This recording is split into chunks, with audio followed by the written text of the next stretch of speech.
Assalamualaikum warahmatullahi wabarakatuh. Om Swastiastu, Namo Buddhaya, salam kebajikan. Kembali lagi bersama Tolangi 9 dari Buta Panditalupi, Kabupaten Bulukumba, Provinsi Sulawesi Selatan. Beberapa hari yang lalu ada tulisan terbaru Kiai Imanuddin Usman Al-Bantani, dan kini muncul lagi tulisan terbarunya, di mana dalam tulisan ini semakin memberikan sinyal yang kuat bahwa nasab klan Ba'lawi ini memang betul-betul terputus dari nasab Rasulullah Sallallahu Alaihi Wasallam. Itu terbukti bahwa seringkalinya berubah-ubah jalur nasab mereka, dan hal ini tertuang di dalam tulisan terbaru Kiai Imad menanggapi manuskrip yang dikeluarkan oleh Kiai Hanan. Nah, coba saya baca, kita simak secara bersama-sama ya. Muhammad Al-Asrak disebut Kiai Hanan sebagai kakek baru bagi Alawi. Yang demikian itu menurutnya terdapat dalam satu manuskrip yang menjelaskan tentang subgenealogi Ba'lawi dari keluarga Al-Haddad. Menurutnya, Alawi adalah anak Isa Ar-Rumi bin Muhammad Al-Akbar Al-Asrak bin Isa Al-Nakib bin Muhammad Al-Nakib bin Ali Uraidi. Tetapi jalur nasab ini pun ternyata deklok. Dalam kitab-kitab nasab, Isa Al-Rumi mempunyai anak 13, tetapi tidak mempunyai anak bernama Alawi. Coba lihat kitab Bahrul Ansab halaman 69. Lalu dalam kesempatan terbaru, Kiai Hanan mempunyai kejutan lain. Katanya ia menemukan bahwa benar Ubaidillah anak dari Ahmad, tetapi bukan Ahmad bin Isa. Nah, banyak sekali riwayat yang berbeda-beda dari nasab klan Ba'lawi ini. Ulama nasab mempunyai teori tentang cara mengidentifikasi nasab palsu. Di antaranya adalah nasab ini sering berubah-ubah atau mudribah. Nah, artinya apa? Ya, saya katakan di pengantar tadi bahwa nasab klan Ba'lawi ini seringkali berubah-ubah jalurnya, sehingga kemudian itu memberikan penegasan bahwa memang mereka ini bukanlah cucu Rasulullah Sallallahu Alaihi Wasallam. Nah, kita lanjut. Penulis mencatat ada beberapa riwayat yang berubah-ubah dari nasab Ba'lawi ini. Pertama, Alawi bin Abdullah bin Ahmad bin Isa. Kedua, Alawi bin Ubaidillah bin Muhammad bin Himham. Nah, untuk yang terakhir ini, seorang ahli nasab yang bernama Syekh Ahmad bin Sulaiman bin Sobah Abu Bakr At-Turbani menyatakan dalam tulisannya bahwa susunan nasab Ba'lawi dahulu tidak sama dengan yang beredar hari ini. Nasab mereka terdapat dalam musajarah mereka dahulu adalah Ubaid bin Isa bin Alawi bin Muhammad bin Himham bin Aun bin Musa Al-Kazim, sama dengan nasab Bani Ahdal.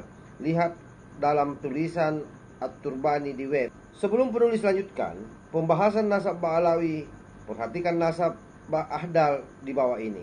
Muhammad bin Sulaiman bin Ubaid bin Isa bin Alawi bin Muhammad bin Himham bin Aun bin Musa Al-Qasim. Lihat kitab Tuhfatuz Zaman. Lalu catat nama-nama yang sama dari Ahdal dengan nama-nama yang sama dengan Ba'lawi, yaitu Ubaid, Isa, Alawi, Muhammad. Lalu catat nama yang sama dari Ahdal dengan nama-nama yang sama dengan Ba'lawi, yaitu Ubaid, Isa, Alawi, Muhammad. Setelah penulis mengkomparasikan dengan beberapa data, ternyata di dalam beberapa kitab keluarga Ba'ahdal, Muhammad bin Sulaiman, leluhur keluarga mereka, ditulis datang ke Hadramaut bersama saudara kandung atau saudara sepupu yang merupakan leluhur Ba'lawi sekarang. Dari sini kita memahami bahwa istilah Ba'lawi pada mulanya termasuk Ba'ahdal pula, karena leluhur mereka berdua bertemu di satu nama Alwi. Lalu Ba'ahdal memisahkan diri membentuk sub keluarga sendiri. Kemudian dua keluarga ini mengurut silsilah problematiknya mereka dengan sendiri-sendiri. Keluarga Ba'ahdal menemui tantangan berat sejak lama. Para ahli nasab menolak silsilah mereka yang berujung kepada Aun bin Musa Al-Kazim, karena diketahui dalam kitab-kitab nasab bahwa Musa Al-Kazim tidak mempunyai anak bernama Aun. Ba'lawi lebih waspada. Sejak abad 9 mereka telah merestorasi nasab problematik. Mereka ini dengan berpindah jalur dari Musa Al-Kazim kepada Ali Al-Uraidi melalui data Bajadid yang ditemukan dari kitab Al-Suluk. Nama Ubaid yang terdapat juga dalam silsilah keluarga Ba'ahdal diijtihadi menjadi Abdullah, lalu nama yang lain diselesaikan. Sesuai janji penulis tentang tidak masuk akalan nasab Ba'alawi, dilihat dari masa hijrahnya Ahmad bin Isa. Di sini akan penulis kemukakan bahwa dalam literatur Ba'alawi dikatakan bahwa Ahmad bin Isa hijrah bersama Muhammad bin Sulaiman leluhur Ba'ahdal pada tahun 317 Hijriah. Tetapi dalam literatur Ba'ahdal dikatakan bahwa Muhammad bin Sulaiman datang bersama leluhur Ba'alawi pada tahun 540 Hijriah. Jarak perbedaan riwayat hijrah keduanya adalah 223 tahun. Lalu yang benar yang mana? Nah, inilah sehingga kemudian wajar saja kalau apa yang menjadi tulisan Kiai Imanuddin ini semakin memberikan penegasan bahwa literasi-literasi yang dibuat Kiai Imanuddin Utsman terkait soal penelitian nasabnya itu memang betul-betul memberikan penegasan bahwa Kelam Ba'alawi terputus. Seperti apa yang saya bacakan pada malam hari ini berdasarkan tulisan beliau.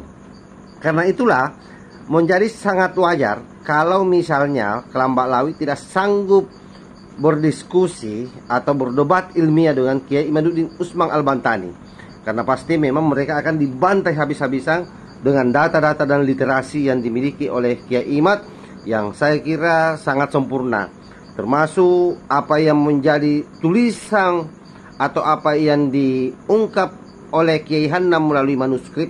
Itu sesungguhnya semakin menegaskan betapa nasab Kelam Ba'alawi ini selalu berubah-ubah, dan itu merupakan salah satu ciri khas nasab yang terputus, nasab yang tidak jelas arahnya kemana.